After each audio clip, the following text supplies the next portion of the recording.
Hey y'all, this video is sponsored by Incogni. Wipe your personal data and erase yourself off the internet by going to incogni.com/domics and use the code Domics for 60% off from me to you.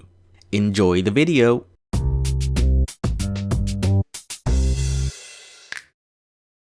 I think I know too much about people I don't personally know. On top of that, I think I know too much about people who aren't even relevant to my sphere of interests.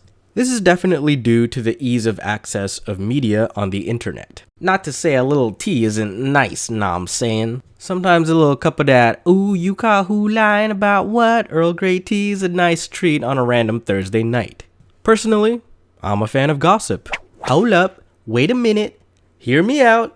Not necessarily speaking it, but I'm one who likes to gather anecdotal information from people. I believe the negative part of gossip comes from blindly believing rumors and secondhand information. Of course, it's easy to fall into that bias if it's the only source you have. But when I open my doors to gossip, I feel like I get to play this mini game of what truths am I willing to let through these gates? Who believes what? Who told you these facts? What do you mean they'd appreciate it if you don't tell anyone about this? That's starting to sound like manipulation. Congratulations, you may have a pathological liar in the friend group.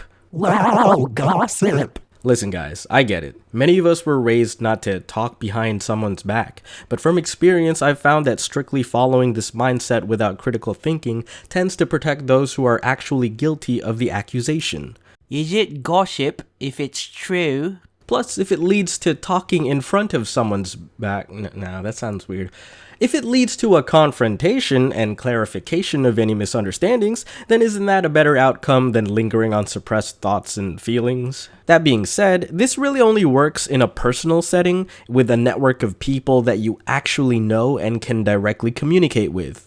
With social media becoming a staple in modern life, it has become increasingly accessible for a completely faceless stranger to know about another stranger's personal life, and in turn, potentially develop a parasocial relationship with them. Take it from a guy who's made a career out of storytelling on the internet. On one hand, it's fun to share stories as if we're gathered around a campfire. On the other, it's a little weird to have this many people at a campfire. But I like to think I have the mindset to not overshare sensitive information that doesn't necessarily add value to the story. Overall, social media has proven to be quite exhausting for me. On the side of uploading personal content, I'm terrible at keeping my following, the majority of which are strangers, updated about the current events of my life. Sure, I share stories about major events that I've experienced, but not the day-to-day stuff and recent things that I've been up to.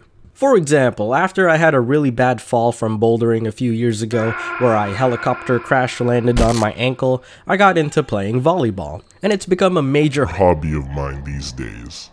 And also for a bit, I was heavily invested in the Digimon TCG and even competed at Nationals in 2023. Maybe I'll make a video about those, I don't know yet. My updates are so sparse that I'm usually assumed dead until further notice. Immediately after hitting the upload button, I just cease to exist. I have no object permanence. I am only in this realm in short bursts of time. The thing is, if I were to put myself in the shoes of someone following me, I don't think I'd care too much about what I would be posting about. Is that anxious thinking? I just don't think my daily life is that interesting. Sure, I have this platform, but I live a pretty mundane and uneventful life, for the most part. I don't party, I love being at home, I'm extremely introverted, I just like keeping to myself. And when I do go out and do things, I forget to take photos and videos because I'm just in the moment. And I'm lazy. From my understanding of human behavior, we post and publish things for some level of validation, even if it's the teensiest amount. It makes sense. When you share something with someone, you're leaving yourself open to some level of criticism. And with the power of proper framing and limited context, which is built into the tools of the internet, we're able to present things in a manner that narrows possible critiques to mostly positive ones. When people show and tell, they usually aim for some sort of praise or positive feedback. They don't try to show and get shit on.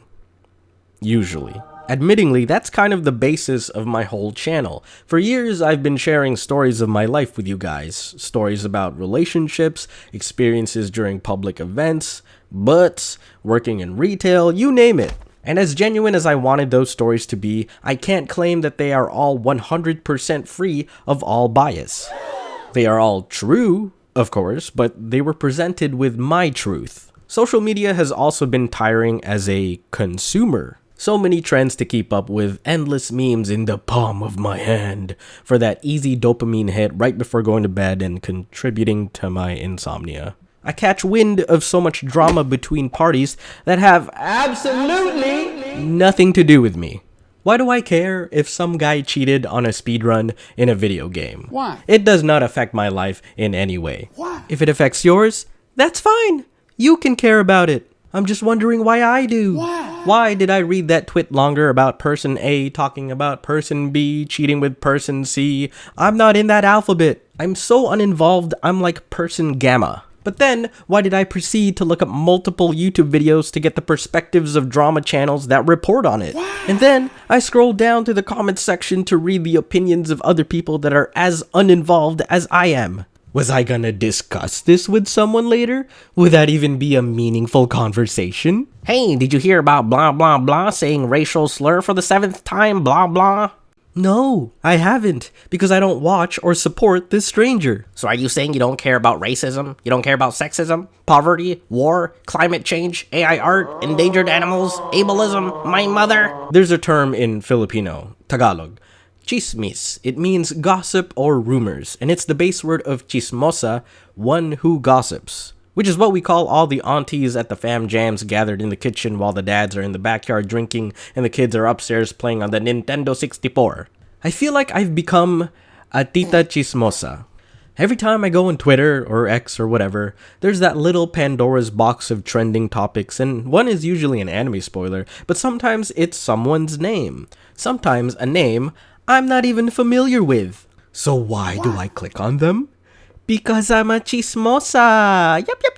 We're at an era of easily accessible knowledge where anyone can share anything and everything to everyone. And while I believe in many cases that's a positive thing, like the ability to teach yourself almost any skill, learning about cultures you've never experienced, looking up how to efficiently clean sticker residue, there's the other parasocial side of the internet that I've found myself unhealthily indulging in. I've been drinking too much chronically online tea, and I have a little tummy ache. What's that? Oh, no, I simply mustn't. It can be scary being on the internet. It's not always so easy to keep your personal info from getting leaked by these data chismosas. They can get your full name, phone number, home address, social security, and just handing it out like food samples. This gets really scary when you start hearing stuff about data leaks from services that you use on a daily basis, which could lead to some troubling stuff like phishing emails, stalking, and even identity theft. Incogni is here to help take that burden away, saving you time trying to deal with thousands of data brokers one by one and all by yourself. Seriously, I've only been using this for like a week, and it saved me a day's worth of time with contacting each of these companies. And if you happen to know of a specific website that has your personal info and Incogni hasn't gotten to it yet, no problem. You can use the custom removal feature on their Unlimited and Family Unlimited plan. Value your privacy and let Incogni erase your data from the internet by going to incogni.com/domics with the code DOMICS for 60% off.